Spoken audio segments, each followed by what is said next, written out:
primeiro lugar, boa noite. Meu nome é Luiz Antônio Paulo. O objetivo de hoje é falar sobre lesões musculares. Tá? É um tema totalmente ligado à medicina esportiva, porque a medicina esportiva trabalha com saúde e o médico é treinado para trabalhar com doença. Então, se nós colocarmos médico, clínico, cirurgião, ortopedista para tratar a lesão muscular, você vai ver que a diversidade das opções de tratamento é enorme. Por quê? Ninguém sabe tratar a lesão muscular. Por quê? É extremamente comum e é uma coisa que, se você deixar quieto, a mãe natureza resolve, na grande maioria das vezes. Só que tem um problema. Quando você trabalha com um atleta, seja ele amador ou não, o atleta se preocupa como ele vai retornar ao esporte depois da lesão e quanto tempo ele vai ficar afastado. E uma coisa que é interessante com relação à lesão muscular, o índice de recidiva é muito alto. Então, se você sabe tratar, se dispõe a tratar com medicina esportiva, é importante você ter conhecimento sobre lesões musculares. O que a gente vai tratar? Introdução às lesões musculares, o que são lesões musculares, quais são as classificações dessas lesões, o que acontece na célula, principalmente, por que dói, por que incha, quanto tempo demora para voltar ao normal, como que o atleta vai chegar para você, as classificações mais utilizadas para lesão, e a classificação ela só tem utilidade quando ela dá prognóstico. Não adianta classificar 1, 2 e 3 se não tem prognóstico, então a classificação tem que ser útil. Os exames complementares, o diagnóstico diferencial, isso é importante, abrir o leque com relação àquilo que é específico do esporte. E além do mais, é importante quando você se dispõe a trabalhar com medicina esportiva, você conhecer o esporte. Se você pegar uma dor nas costas no triatleta, e você pegar uma dor nas costas no nadador, a causa é diferente. Um trabalha no horizontal, um utiliza a musculatura lombar para fazer a extensão do tronco e conseguir respirar, e o triatleta ele corre, ele bate o pé no chão o tempo inteiro e tem outro tipo de lesão. Quando você abre a tua gama de opções, isso aqui fica mais evidente para você, você auxilia melhor que o paciente. Dar anti-inflamatório, gelo e repouso, qualquer um faz. Dar o diagnóstico é o segredo da medicina.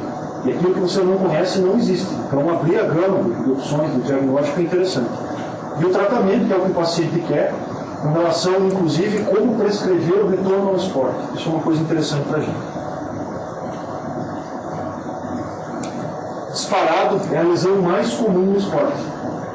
Seja esse esporte de trauma, como o futebol, o rugby, seja esse esporte de velocidade, como é o caso da corrida de rua, a natação, outra situação. Então, a gente está acostumado a discutir lesão de ligamento cruzado anterior, lesão ligamentar de tornozelo, que são situações comuns, mas aquilo que mais vai levar o paciente à emergência, ou mais vai levar o paciente ao consultório, são as lesões musculares. O diagnóstico é simples, o diagnóstico é fácil, mas é importante encostar no paciente, escutar o que ele tem para dizer, como foi feito o trauma dele, se ele fez o trauma na hora que aquela musculatura estava contraindo de forma ativa para produzir um movimento, ou se ele fez a lesão na musculatura que estava freando aquele movimento. Se ele teve um trauma direto, se ele conseguiu participar do esporte, há quanto tempo atrás ele praticou intensamente o esporte pela última vez. A gente pensar em dor muscular cardíaca, é uma situação comum e não é todo mundo que sabe que existe, muito menos dá o diagnóstico. As lesões musculares têm alta incidência e alta prevalência, e é importante para o médico manter conhecimento sempre atualizado sobre o que existe de novo na área. Tá? A gente não pode cair no modismo. A gente vai ser sempre cobrado no consultório, mas eu vi na revista XYZ que estão fazendo tal coisa. A gente tem que ter conceito de tratamento e encaixar as novidades dentro dos conceitos. Tá? Tomar muito cuidado, porque a gente vai ser, quando trabalha com esporte de resultado, é muito complicado quando o atleta cai na tua mão, você libera ele, 15 dias depois o cara volta para o estaleiro. Tem que tomar cuidado sempre o que está acontecendo, examinar o paciente, reexaminar o paciente. E quando nós trabalhamos com medicina esportiva, a gente vai ser cobrado pela mídia. Tá? Nem todo mundo vai trabalhar em clube de futebol, que é o grande forte no Brasil, mas a gente vai ser cobrado pela mídia muitas vezes quando cai um grande atleta na tua mão. Vale tudo dentro de Curitiba é muito forte, então a gente tem, para cada 2, 3 grandes nomes, nós temos mais ou menos 350 atletas de base competindo, lutando. Então você vai atender grandes atletas sim, principalmente se você atender bem, que é o melhor propaganda que o médico tem é boca a boca. O diagnóstico, ele é simples, tá? Objetivo, mas é preciso saber que o problema existe e os tratamentos são eficazes. Nós conseguimos trazer o atleta 100% ao que ele tinha antes. Tá? Diferentemente de fraturas, de lesões ligamentares, a gente não traz o atleta 100% ao que ele tinha antes. As lesões musculares, sim. E uma coisa que é objetivo do departamento médico ligado a uma prática esportiva é a diminuição do tempo de afastamento dessas atividades recreacionais, sejam elas recreativas ou profissionais. Então, o atleta sempre vai ter que cobrar quando ele pode voltar a treinar. E é importante também você saber reconhecer que grupo muscular foi lesionado, identificar o tipo de esporte que ele faz para você reconhecer o que ele pode continuar fazendo sem prejudicar o seu treinamento principal. Se você pegar um maratonista que fez uma distensão dos músculos isquiotibiais, a tempo de cicatrização são 3 semanas. Se você deixar um maratonista parado 3 semanas, um atleta no auge da carreira dele vai ganhar de 4 a 5 quilos nessas 3 semanas parado, só de hidratação. Imagina o prejuízo para um atleta que pesa 60 quilos que não vai ganhar 5 quilos. Então, o que ele pode fazer de treinamento enquanto ele está tratando a contratura muscular, o estiramento muscular que teve nos isquiotibiais. Então, por isso é obrigatório que a gente conheça a fisiologia do exercício, que a gente conheça a biomecânica e a gente conheça tratamentos alternativos. Esses tratamentos alternativos o pessoal do esporte chama de cross-training. O cara que corre vai pedalar, o cara que pedala vai nadar, fazer musculação, isso a gente tem que saber o que permitir que ele faça. Não dá para simplesmente afastar o cara completamente do esporte. Essas lesões musculares, elas podem ser diretas, que é a famosa contusão, quem já jogou futebol deve conhecer o termo colistinha, tá? Aquele trauma direto que você leva na região da coxa que dói absurdamente, consegue te afastar do esporte às vezes até 3 semanas, tá? O chute que você leva na musculatura, na panturrilha quando está jogando bola, o trauma direto que você tem na articulação, a coluna clavicular, quando você é goleiro de futebol e cai com o braço aberto, são situações tipo que nós chamamos de contusões que geram muita dor e afastamento da prática esportiva.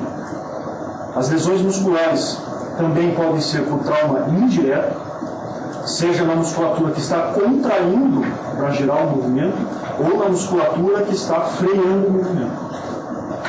Tá? As lesões musculares indiretas são as mais frequentes no esporte. Quem jogou bola provavelmente já sentiu a famosa fisgada na coxa, quando você chuta a bola e os isquiotibiais tentam frear o movimento da perna. Isso é o que a gente chama de lesão indireta do tipo excêntrico. Tá? É importante você pensar nisso, saber que existe para você diagnosticar. Com relação ao que é contração excêntrica, o que é contração concêntrica, o que é exercício de cadeia aberta, exercício de cadeia fechada, isso é importante, são conceitos que o médico de esporte tem que ter. Contração excêntrica é um movimento onde eu gero força muscular, mas a resistência vence a força que eu faço. Ou seja, existe movimento mesmo com a minha contração. Certo?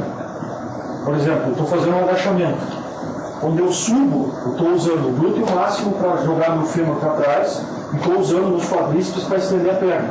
Isso é exercício de contração concêntrica.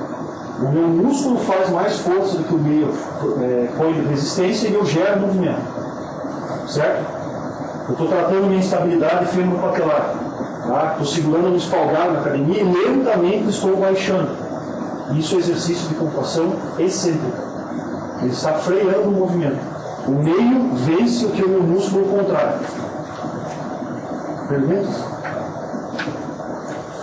Que é exercício de contração concêntrica? Isabel? Gera movimento. Certo? Excêntrico. Gera movimento lento ou resistência ao movimento. Que é exercício físico de cadeia aberta.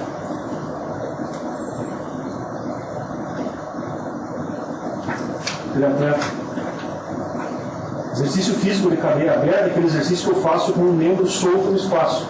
Por exemplo, eu estou deitado na mesa de musculação, peguei 2 pesos soltos e estou fazendo supino reto com um halter. Isso é exercício físico de cadeia aberta. Daí, em vez disso, eu vou para o Smith, que é a barra presa no aparelho de musculação. Certo? Estou fazendo supino do mesmo jeito, só que um exercício físico de cadeia aberta, que é com um halter, e o outro exercício físico de cadeia fechada. O leg press é um exercício físico de cadeia fechada. Certo? A fundo, passado, esse exercício físico de cadeia fechada. Tudo aquilo que eu tenho que vencer a gravidade e gerar equilíbrio são exercícios físicos de cadeia aberta. O meu treinamento de propriocepção, o que é melhor? Fazer exercício de cadeia fechada ou aberta? Aberta. Certo? Eu estou fazendo exercício de força extrema. O que é melhor, cadeia aberta ou cadeia fechada? Fechada, pelo menos isso me lesiona. Contração excêntrica. Aonde acontece a lesão na contração excêntrica? Maior tensão na unidade músculo-tendínea.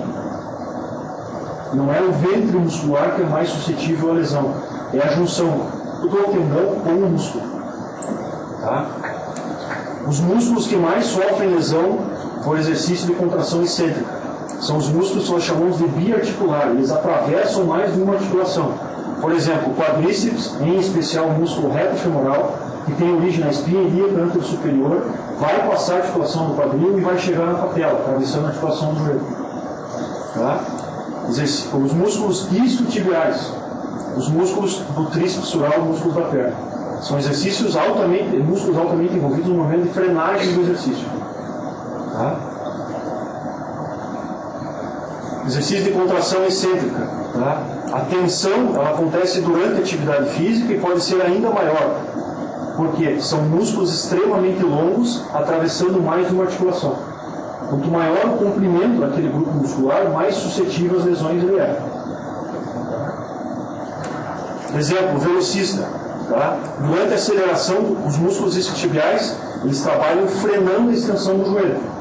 Certo? Então, o velocista levanta o joelho, as costas, do psoas e do ilho-psoas, usa o quadríceps para fazer a extensão da perna, só que ele não chuta aquela perna à vontade. O que acontece? Tem os antagonistas, que são os isquiotibiais, que controlam o quanto minha perna vai estender. Tá? Se você for pegar no velocista, estatisticamente, ele lesa mais a musculatura que freia o movimento do que a musculatura que gera o movimento. Tá? O movimento excêntrico, eles são sujeitos à lesão por estiramento. O que é uma lesão por estiramento? É óbvio, certo? Mas quanto por cento do músculo ele aguenta para alongar antes de se reproduzir uma lesão por estiramento?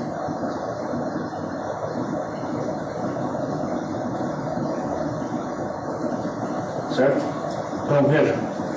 O músculo, a gente considera o comprimento dele normal, eu estando na posição de repouso. Então, o meu músculo tem esse comprimento, esse músculo tem esse comprimento. O músculo aguenta até 225% do alongamento dele em relação a uma fibra em relação a outra. Quando nós estamos em repouso, o músculo, uma fibra em relação a outra, tem 50% a 70% de contato. Certo? Então, quando eu alongo aquela fibra, eu posso chegar a ter o comprimento dela até 225% aumentado. Até isso ele aguenta, acima disso ele acaba rompendo. Por que ele rompe? Estirou demais, porque faltou lubrificação naquela fibra muscular, eu estava mal aquecido e meu controle motor fino não estava no máximo que eu poderia ter, porque eu estou muito cansado. Estando muito cansado, o depósito de ácido lático é muito alto, essa capacidade de alongamento cai muito, porque o depósito de ácido lático gera rigidez das fibras musculares, eu perco a capacidade de força e de alongamento. Então a lesão muscular não acontece ao acaso, ela é consequência principalmente dos últimos 3 meses de treinamento. Tá? Não acontece a lesão traumática, que é um acidente, mas a principal lesão do atleta, que são as lesões indiretas, elas acontecem principalmente por fadiga. A principal teoria relacionada à lesão.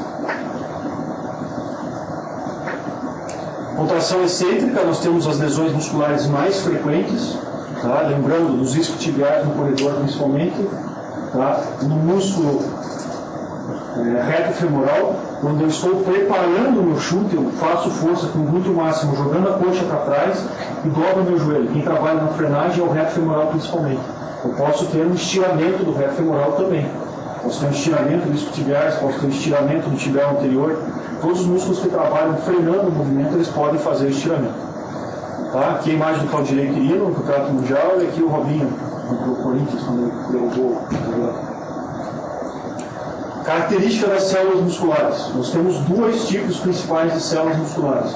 As células musculares de contração rápida ou vermelhas, e células musculares de contração lenta ou célula muscular do tipo branca. Tá? Uma característica. Isso varia muito de raça, de característica genética, mas em média nós temos metade da fibra muscular do tipo branca e metade do tipo vermelha. dentro do bíceps, dentro do tríceps, dentro do musculatura antebraço. Isso é mais ou menos estatístico. Existem os superatletas, no caso dos quenianos, que eles têm até 70% de fibra muscular branca. Existem os negros, que são mais da parte central da África, que são os muito fortes, que têm até 70% de fibra muscular do tipo vermelha. São os que fazem muita força. Tá? Isso varia com relação à parte genética, mas em média é metade. Uma curiosidade. Com o tempo, grande parte das minhas fibras musculares vermelhas, elas viram fibra branca. Ou seja, com o tempo eu perco força, mas ganho resistência. Por isso que grande parte dos velocistas, eles têm idade abaixo de 25 anos, e grande parte dos maratonistas tem mais de 25 anos. Por quê? Eu tenho uma alteração na relação de fibra muscular com predomínio na fase jovem, na fase jovem de células de força, e na fase adulta, madura, boa, que é o que eu estou agora, né? Fibras de resistência. Certo? Velocidade de contração. Na fibra do tipo 1, fibra branca, a fibra contrai lentamente, mas, veja lá, capilaridade elevada. Eles recebem muito sangue. Por isso que a fibra muscular de contração lenta é a fibra típica do maratonista. Ele permanece muito tempo contraindo, não entra em fadiga, só que não produz força exagerada.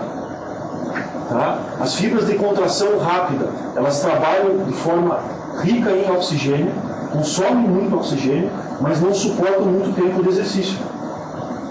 Tá? Veja, nos 200 metros, o atleta de 200 metros ele tem o auge da velocidade dele entre os 40 metros e os 120 metros. Depois disso ele perde velocidade. Ou seja, num exercício de 20 segundos, ele não consegue manter o auge de velocidade dele durante 20 segundos. Ele tem perda de força.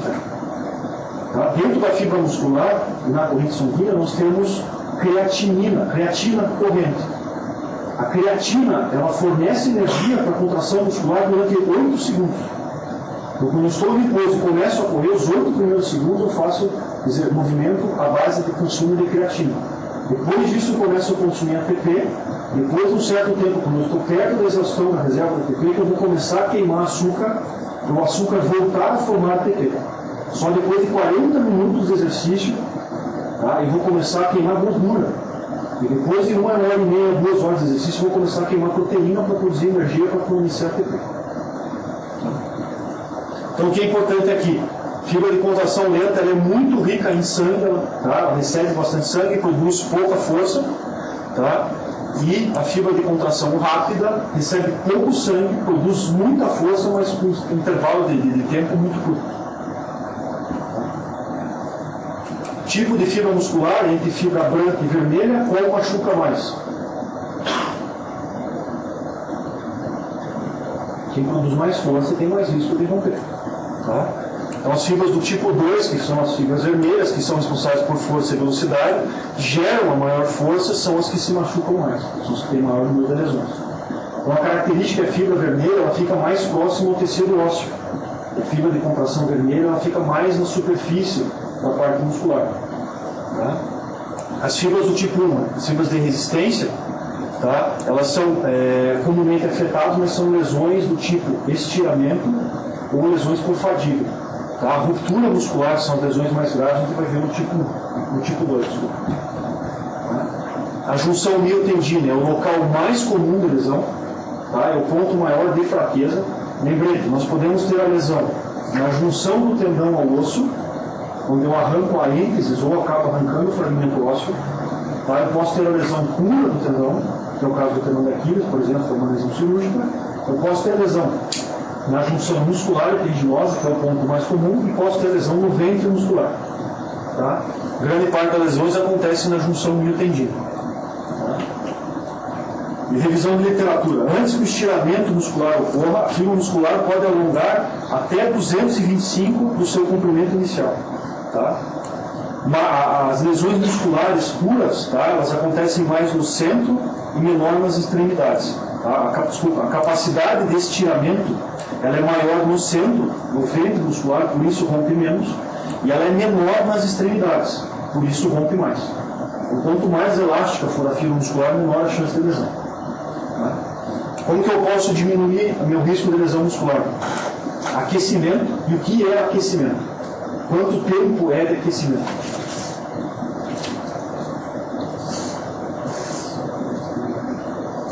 O que é aquecer?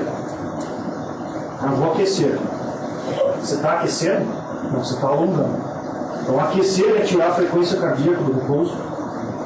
Tá? É você aumentar a tua pressão arterial. É você aumentar a perfusão muscular. Quanto tempo eu devo aquecer? Para dizer, estou aquecido. Em média, 15 minutos. Quem alonga, quem aquece isso antes de fazer musculação? Ninguém. Certo?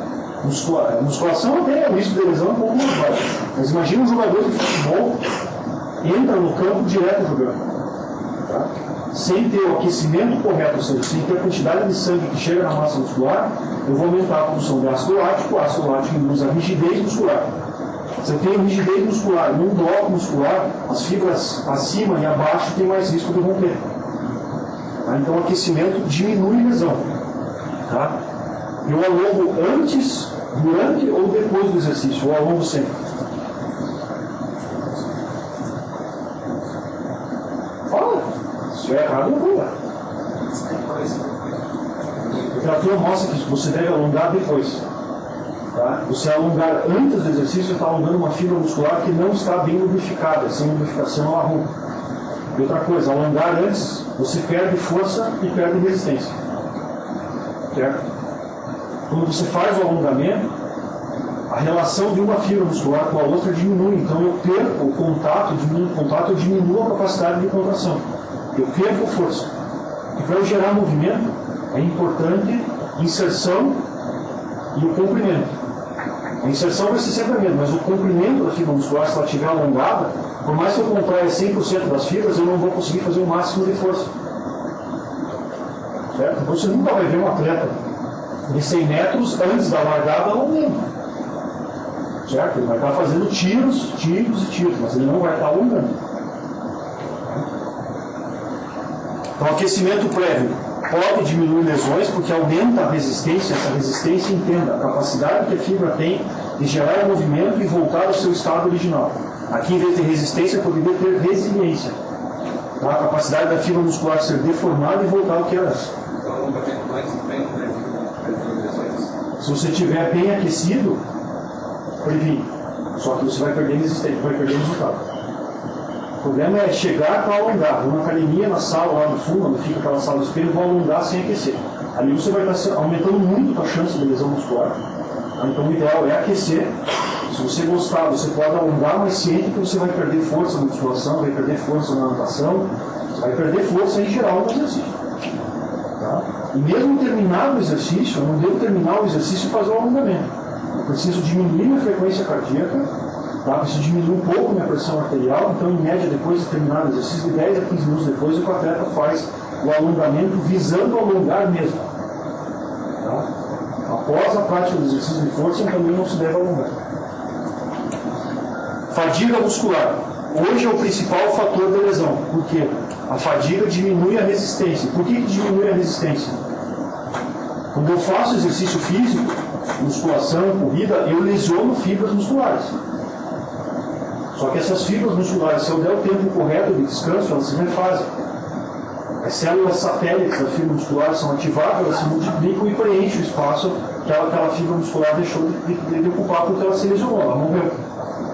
Só que se eu tenho um tempo de descanso curto, o número de fibras musculares destruídas é maior do que as reconstruídas. Se eu perder unidade muscular, eu tenho um maior risco de lesão, porque eu vou querer fazer a mesma força que eu fazia antes, eu vou fazer mais força com menos células. Isso aumenta a minha chance de lesão. Então, descansar é treino também. Microscopicamente, eu vou ter um desarranjo na unidade de contração muscular, principalmente as duas estruturas proteicas, que é a actina e a miosina, certo? E perdendo esse arranjo, eu vou ter uma alteração naquelas linhas Z, que a gente viu lá na microscopia, tá? No início da faculdade. E essa linha Z é a unidade que a gente chama de unidade de fogo, ela que é capaz de resistir à força máxima. Ali eu tenho uma concentração proteica. Tendo uma fibra muscular lesada, eu vou ter uma alteração do equilíbrio osmótico daquela célula, onde eu vou ter a perda da concentração de cálcio, eu vou perder mais cálcio do que eu deveria. Perdendo o cálcio, eu vou acabar ganhando um pouquinho de potássio, a célula muscular incha. tá? Aumenta progressivamente, rompendo a membrana celular. Rompendo a membrana celular tem um problema. As enzimas lisossomais vão cair naquele espaço e vão atacar as células ao redor. A creatina fosfoquinase, a CPK, tá? É o principal marcador de overtraining, é o principal marcador de fadiga muscular. Tá? A CPK, do mesmo jeito que a gente mede para suspeita de infarto, eu posso medir para suspeita de overtraining. Muito cuidado com mulher que está fazendo exercício que quer emagrecer, que ela pode fazer assim na mulher atleta. Tá? Medir o CPK vale a pena. O auge acontece depois de 12 horas de lesão. Tá? Se mantém alta, principalmente nos 6 primeiros dias, e depois ela volta a cair. Tá? É um marcador qualitativo indireto, ou seja, eu meço a qualidade do meu treinamento, se eu estou tendo tempo de descanso de maneira correta. Por que indireto? Porque direto eu deveria fazer biópsias para avaliar a fibra muscular como está. As fases de reparação da lesão, essas fases se sobrepõem, não é que termina uma coisa num dia, começa no outro dia outra situação, elas se sobrepõem. Você tem uma ideia, essa fase de fibrose ou cicatrização pode demorar 2 anos para terminar. Tá? Então a necrose tecidual acontece no momento do trauma, seja ele direto ou indireto, tá? Ele tem um pico máximo de 2 dias, pode chegar até 7 dias, mas o auge maior da lesão muscular, principalmente por causa das enzimas lisossomais que vão atacar as células ao redor, acontece nos primeiros 2 dias.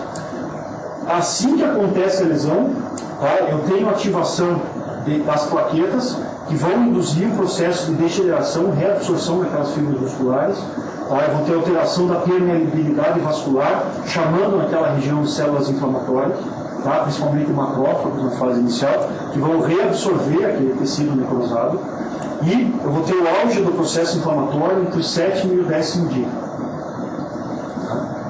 Nessa fase de inflamação, o paciente chega para você com bastante dor, limitação do arco do movimento e principalmente dor quando ele precisa fazer movimento ativo.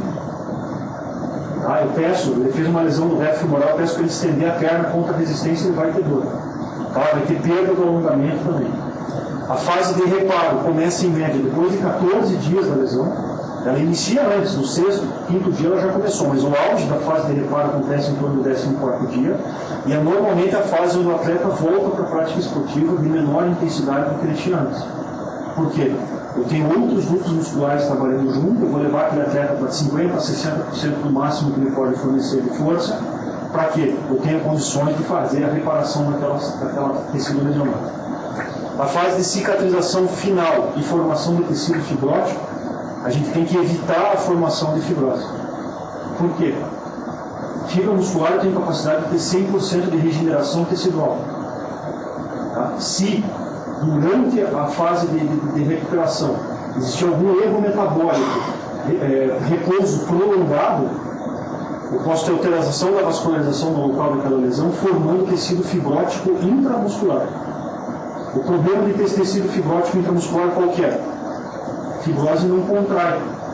E ela tem uma capacidade elétrica diferente da célula muscular. Então, fibrose intramuscular dói. Só por ela existir, dói. Quando eu vou fazer mais força do que eu deveria fazer, eu tenho uma ruptura do tecido muscular que está em contato com a fibrose, gerando um novo hematoma, gerando um novo ciclo de dor. O atleta que faz fibrose intramuscular é o atleta que vive no estaleiro. O cara que faz 4, 5 partidas de futebol volta para o estaleiro. Porque dói, isso realmente dói. Então o objetivo do médico é identificar a lesão muscular, iniciar o tratamento precocemente e ele evitar a formação de tecido fibrótico. A destruição da membrana plasmática da membrana basal aumenta o transporte de cálcio extracelular para o intracelular, gerando edema, gerando destruição da membrana e vira uma bola de neve. Tá? As miofibrilas, tá, que são tecidos musculares que ficam ao redor da fibra muscular principal, elas têm um tecido, um aumento da sua necrose, tá, e são essas medidas, a necrose é mediada por enzimas proteolíticas ou enzimas lisossomais. Tá? Por que a gente usa anti-inflamatório para lesão muscular? Para limitar a área de dano, diminuir o número de fibras musculares que vão ser lesionadas, controlando esse processo aqui. Tá? E a gente usa em média 5 dias para diminuir a chance de formação de tecido fibrótico. Então, o movimento de forma precoce é interessante na cicatrização. Por quê? Teve sangramento, vai ter tecido cicatricial. As fibras musculares formadas naquele espaço, elas podem ter o sentido correto de contração, como podem ter um sentido anômalo. Se o músculo contrai de cima para baixo, eu tenho fibras musculares sendo formadas no sentido transverso, por que ela serve? Nada. Então, o movimento precoce na reabilitação da lesão muscular é interessante. Tá? Você não deve engessar um paciente com lesão muscular. Formam-se rapidamente edema e hematoma. Esse hematoma pode ser visível ou não. Tá? E, rapidamente, a degeneração muscular. O músculo inicia uma fase de atrofia muito rápida. Tá? Aquela área que foi lesionada, ela vai ser invadida por tecido necrótico, induzindo a formação de novos vasos sanguíneos, células inflamatórias em fase aguda, que são as células mononucleares. Os linfócitos T entram numa fase secundária, tá? Induzindo o crescimento celular. Então, na fase inicial, eu tenho atividade inflamatória pura, reabsorvendo a célula lesionada, e depois eu tenho células que estimulam a multiplicação celular. Principalmente a presença de interleucinas e fator de necrose tecidual, aumentando a quantidade de células que vão chegar lá, aumentando a permeabilidade celular. Os fatores de crescimento, eles chegam numa fase terciária, a partir do 10º dia de lesão, tá? Proliferando aquela célula muscular. Nessa fase, que é a fase terciária, depois de 10 dias, nós temos a ativação de células satélites que vão se multiplicar para ocupar aquele espaço que as células lesionadas deixaram de ocupar. Os estudos mais recentes mostram que células satélites se mostraram mais importantes para adequar o processo de cicatrização da estrutura muscular do que a célula muscular residual. Então, o que parece a célula muscular residual tem capacidade de multiplicação, mas ela faz pouco. As células periféricas são mais importantes para regenerar o tecido. O processo inflamatório acontece nos primeiros dias de lesão. A regeneração muscular começa de 7 a 10 dias e em torno de 14 dias eu tenho o auge daquela multiplicação celular, caindo depois da 4ª semana de lesão. A formação de tecido fibrótico, que eu tenho que brigar para não acontecer, acontece entre a 2ª e a 3ª semana, e essa reação tecidual pode aumentar com o tempo. Não sei se vocês já viram um termo chamado de miosite ossificante. Tá? A Isabel viu 2 semanas atrás um paciente que teve um trauma cerebral importante, ficou internado há muito tempo, e toda a musculatura do quadril dele virou osso. Tá? Existem pacientes que fazem trauma muscular importante e aquele grupo muscular que sofreu a contusão vira osso. Tá? Isso é uma característica genética, não é todo mundo que faz isso, mas a gente sabe que com atividade física feita de maneira controlada e precoce diminui bastante essa chance. Tá? Formação do tecido cicatrizal é o resultado final daquela lesão. Algumas vezes pode demorar até 2 anos para isso acontecer. Não que a pessoa tenha dor durante 2 anos, mas com 2 anos eu vou ter a parada do processo cicatricial. E quanto maior a formação de tecido cicatricial fibrose, pior o resultado funcional. Por quê? Fibrose ocupa espaço e não gera movimento, aumenta a chance de dor e aumenta a chance de reruptura. O paciente chegou no teu consultório, tá? O que é importante na anamnese? Como aconteceu aquela lesão, se foi no movimento ativo, se foi na frenagem daquele movimento, o que ele sentiu, dor forte, dor moderada, dor após o exercício, 2 dias depois do exercício, qual esporte que ele pratica para você saber identificar quais são os músculos de risco, quanto tempo atrás foi isso, se foi a primeira lesão naquele grupo muscular ou se ele está fazendo isso de maneira repetitiva, e como foi o tratamento das lesões prévias. É muito comum no consultório, como o paciente demora demais para conseguir consulta, a gente pegar pessoas que têm dor depois de 6 meses de lesão. Tá? Então é importante identificar como que ele foi tratado. Os piores resultados são os pacientes que são tratados com repouso. Por exemplo, o freguês aqui está jogando futebol, ele está usando todo o quadríceps dele para fazer extensão, gerando movimento para chutar a bola, e a musculatura posterior da coxa está freando o movimento. Tá? Importante identificar qual o grupo que fez a lesão. Mais comum no grupo que tenta frear a lesão por estiramento é mais comum, mas existem pessoas que fazem a lesão por contratura. O que é a contratura? A pessoa contrai a fibra muscular, só que ela tem um problema, ela não consegue relaxar aquela fibra muscular. Tá? Lembrete da histologia básica. A contração muscular gera gasto energético. E o relaxamento muscular também. Tá? Então, se eu tiver fadiga, muitas vezes eu não consigo relaxar aquele grupo muscular. É o problema, sempre vem aquele amigão que quer se sentir bom e vai ter alongado depois disso. Tá? A fibra muscular não vai relaxar porque está sendo alongada. O que vai acontecer? Aquele grupo muscular não alonga e eu aumento a área de lesão quando eu faço o alongamento em seguida. O jogador de futebol faz uma contratura na musculatura posterior da coxa e vai tentar alongar, ele está piorando o quadro de lesão dele. E a ressonância magnética, tá? A imagem não ficou bem definida, mas aqui está o fêmur dele. Aqui a gente vê o músculo reto femoral dele, que sofreu uma lesão total, certo? O músculo rompeu completamente, e aqui a gente está vendo restos do reto femoral que estão sendo reabsorvidos com o tempo. Tá? Um paciente que poderia ter sido operado numa fase inicial teria um resultado melhor do que tem agora. Ele perdeu a função do reto femoral. O exame físico é importante a inspeção, principalmente na marcha, para quem tem visão do membro inferior. Tá? Observar o formato anatômico, se ele tem o que a gente chama de gap, aqueles buracos no grupo muscular. Palpar o músculo para você sentir o local principal da dor, se existe enrijecimento daquele tecido, tá? Associando com o tempo, isso é importante para você pensar numa formação fibrótica exagerada, e fazer análise funcional daquela lesão, colocar aquele músculo para contrair, alongar aquele músculo para ver o que ele está sentindo realmente para a gente dar o diagnóstico correto. Com relação à classificação das lesões, a lesão pode ser traumática, tá? Tipo estiramento, tipo contusão, tipo laceração. Tá? E essas traumáticas, veja, ela pode ser direta quando ela é uma contusão e ela pode ser uma traumática indireta quando eu tenho estiramento ou laceração muscular. Tá? Então, traumática direta, contusão, alguma coisa bateu naquele músculo, esmagou o músculo contra o osso. Lesões traumáticas indiretas, estiramento, tá? Contratura também entra aqui, e a laceração, quando o músculo contraiu, fez mais força do que deveria, o músculo rompeu. Tá? E as lesões altraumáticas, lesões musculares tipo cãibra e a dor muscular cardíaca. Vocês já ouviram falar em síndrome da pedrada? Tem o sinal da pedrada, que é o cara que rompe o tendão de Aquiles, certo? Que ele rompe o tendão, olha para trás para ver quem chutou ele ou quem tacou alguma coisa nele. Mas tem a síndrome da pedrada. A síndrome da pedrada é uma contratura muscular involuntária, violentíssima, altamente dolorosa, que acontece na cabeça medial do gastroenterite. Tá? Ela poderia também entrar aqui nas lesões traumáticas. Ela é, na verdade, uma cãibra exagerada, mas ela leva um nome especial porque ela é bem comum, principalmente em atletas que estão em fase de ganho de rendimento esportivo, estão treinando muito e descansando pouco. Tá? É uma das poucas lesões que acontece no nadador.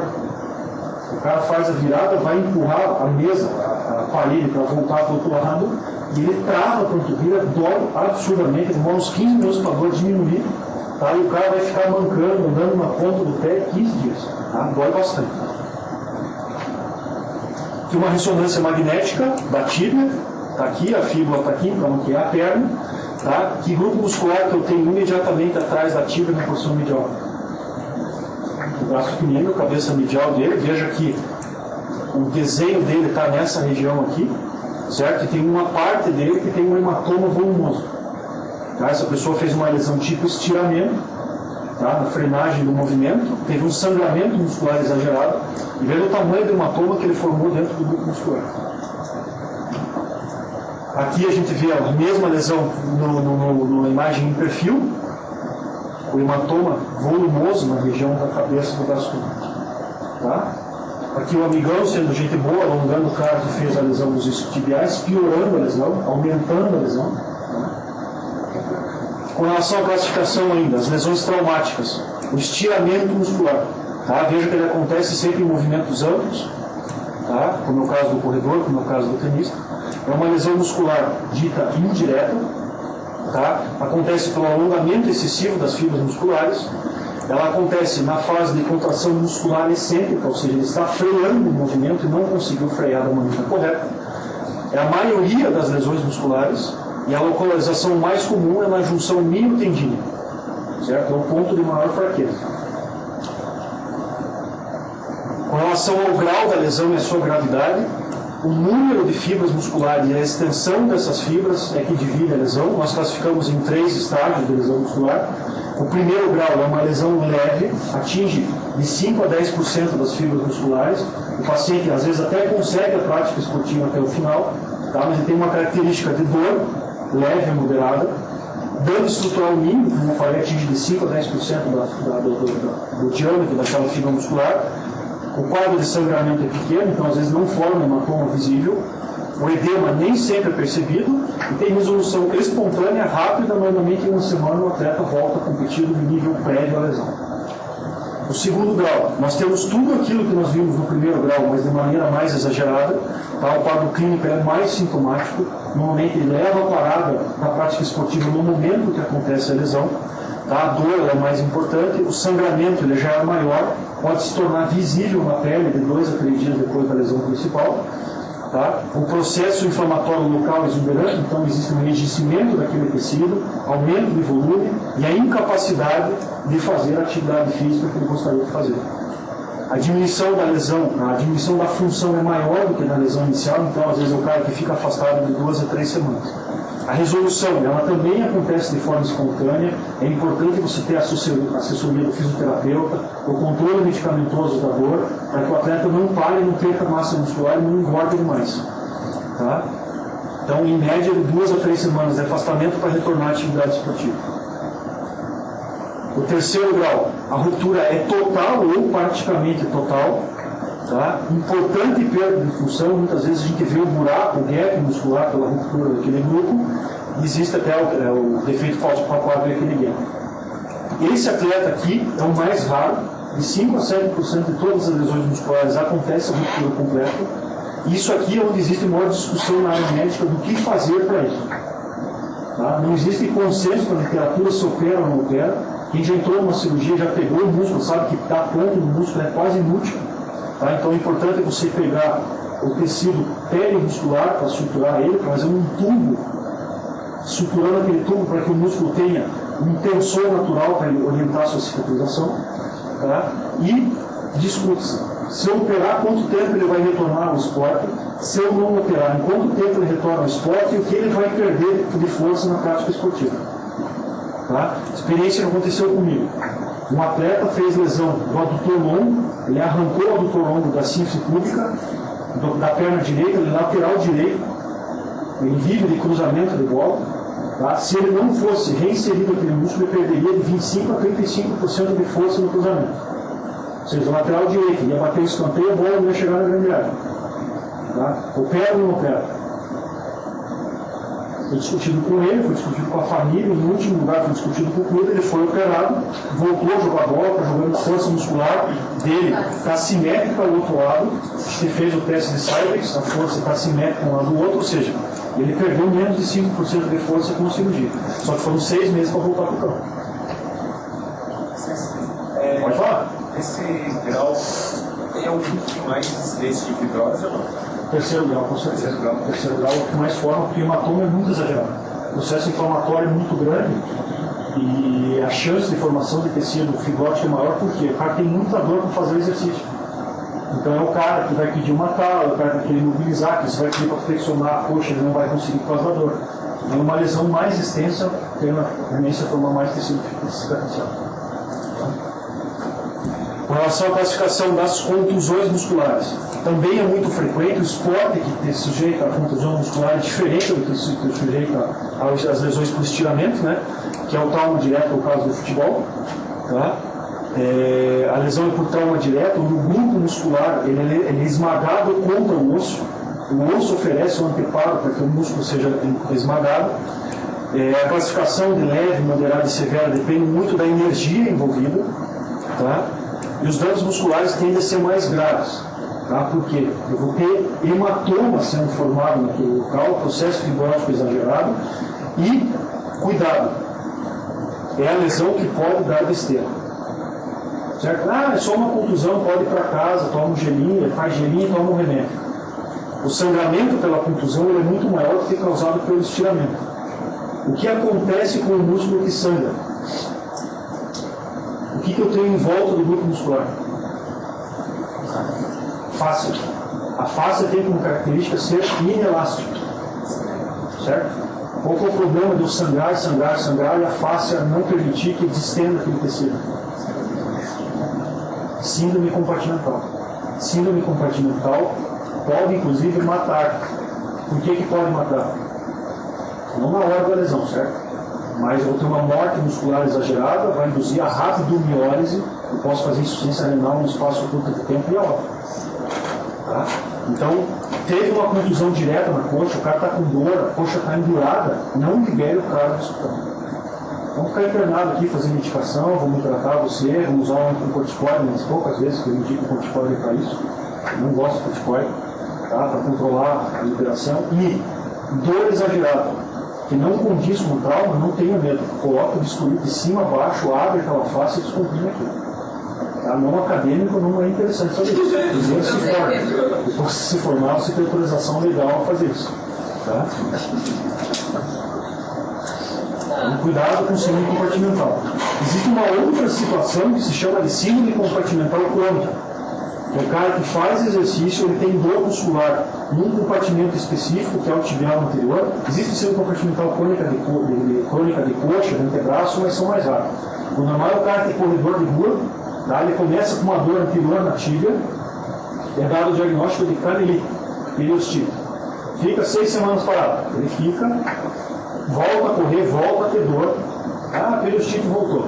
E fica nesse vai e vem. Ninguém dá o diagnóstico que o cara tem tibial anterior muito volumoso, ele começa a fazer exercício, tibial anterior distende ainda mais, a fáscia não permite aquela distensão, ele tem dor porque células musculares estão morrendo, e normalmente ninguém lembra de perguntar se ele tem amortecimento no dorso do pé.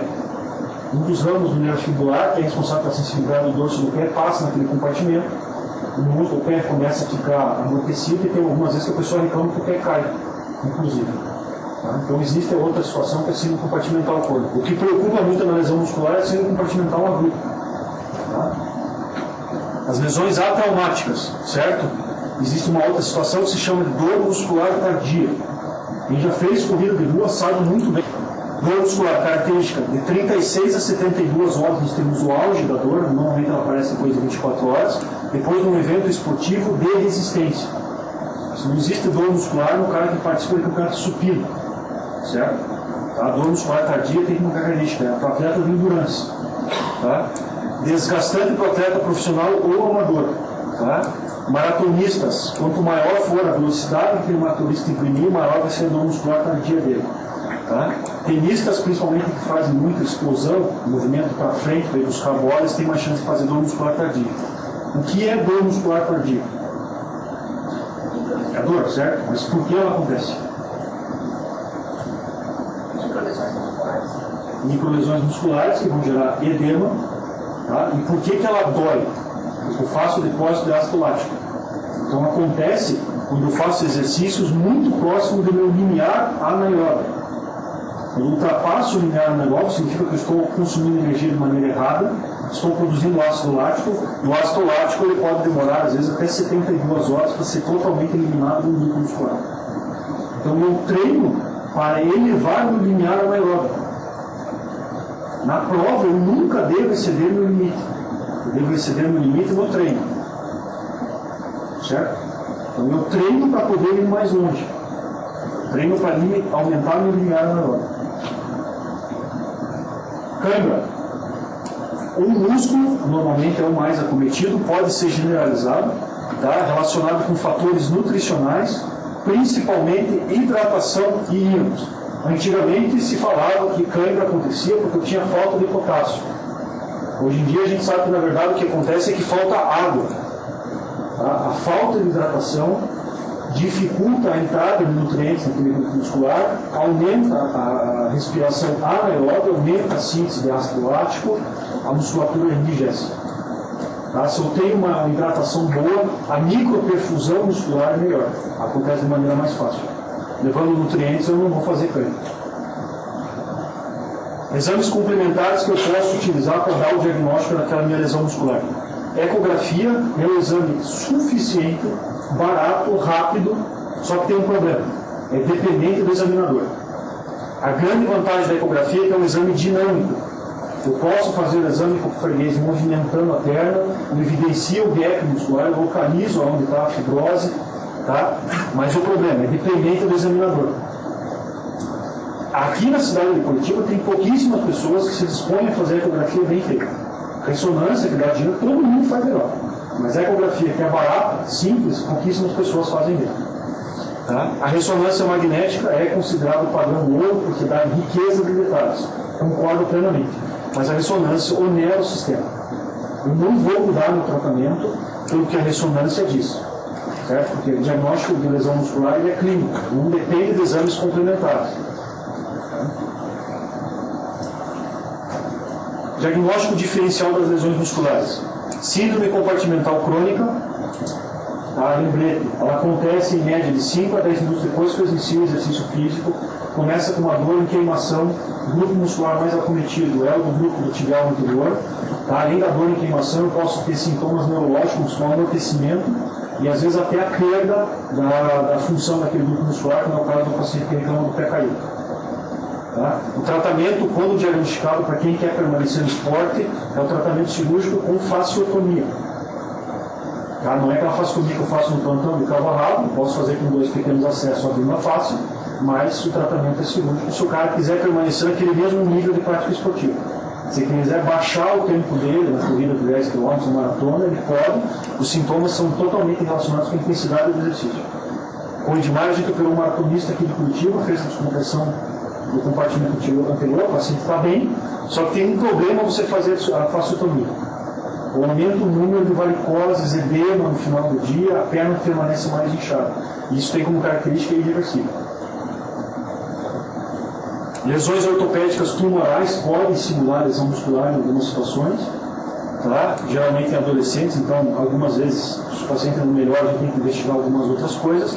E outra situação comum são as lesões vasculares, gerando quadro de dor, como síndrome isquêmica, intermitente, outras situações que às vezes eu dava diagnóstico de lesão muscular, mas na verdade não é.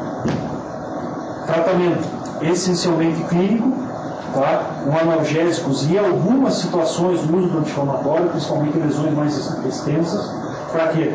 Controlar o processo cicatricial para que não aconteça de maneira exuberante. Tá? Imobilização é totalmente discutível. Na hora da lesão, da dor, muito importante. A gente até pode abrir mão de fazer uma imobilização, ela tem que ser tirada rapidamente. Por quê? Quando o grupo muscular é rompido, ele não sabe qual que é o grupo muscular dele e vai fazer aderência com tecidos vizinhos. Então a gente rapidamente inicia o movimento para que aquele grupo muscular lesionado não adira, não faça aderência ao grupo muscular vizinho. Então não use imobilização prolongada. Gelo, importantíssimo nos 3 primeiros dias. Excelente analgésico, excelente anti-inflamatório, extremamente simples, mas cuidado, nunca fazer direto na pele. Tá? Eu tive um paciente diabético, que tinha diminuição de sensibilidade periférica, fez uma entorse do tornozelo, não, faz gelo, 15 minutos, descansa uma hora, 15 minutos, descansa uma hora, ele voltou com uma necrose de pele. Tá? Então cuidado, porque gelo pode induzir queimadura. Muletas, muito válidas para lesões do membro inferior, quando o paciente tem dor importante. Exercícios, assim que possível, principalmente para atleta de competição. Tá? Claro que o cara que é corredor de rua, fez uma lesão naquele grupo muscular importante, eu não vou colocar ele para correr. Posso fazer o cross-training, trabalhar outras formas, trabalhar com menor intensidade, mas o exercício é importante não fazer o cara ficar parado muito tempo. Fisioterapia, na minha opinião, é fundamental. Eu acho fundamental para quem faz lesão muscular. A recuperação acontece de maneira mais rápida e tem comprovação científica de menor número de lesões no espaço de tempo após a lesão inicial de 3 meses. Tratamento cirúrgico, muito raro, muito raro. Tá? Existem algumas situações que o atleta de competição, ele lesa um grupo muscular que é importante para ele, no caso lá do jogador que é lateral direito, que eu falei, mas o resultado é altamente discutível. Tá? Existe literatura falando que lesões musculares que no repouso o atleta tem mais de 2 centímetros de afastamento das pontas daquele grupo muscular, ele indica tratamento cirúrgico. Tá? Realmente eu não sei dizer, acho que é caso a caso, não dá para analisar o tratamento cirúrgico para lesão muscular, por quê? Quem já deu ponto em músculo sabe que arrebenta tudo. São frequentes os casos de desinserções, avulsões ósseas ou lesões da estrutura tendinosa. Ou seja, a cirurgia é comum quando a lesão não é muscular. Quando eu arranquei o tendão, quando eu fiz um arrancamento do osso junto com o tendão ou quando eu rompi o tendão. Então é importante identificar a localização da lesão. Muito obrigado, desculpe enrolar mais.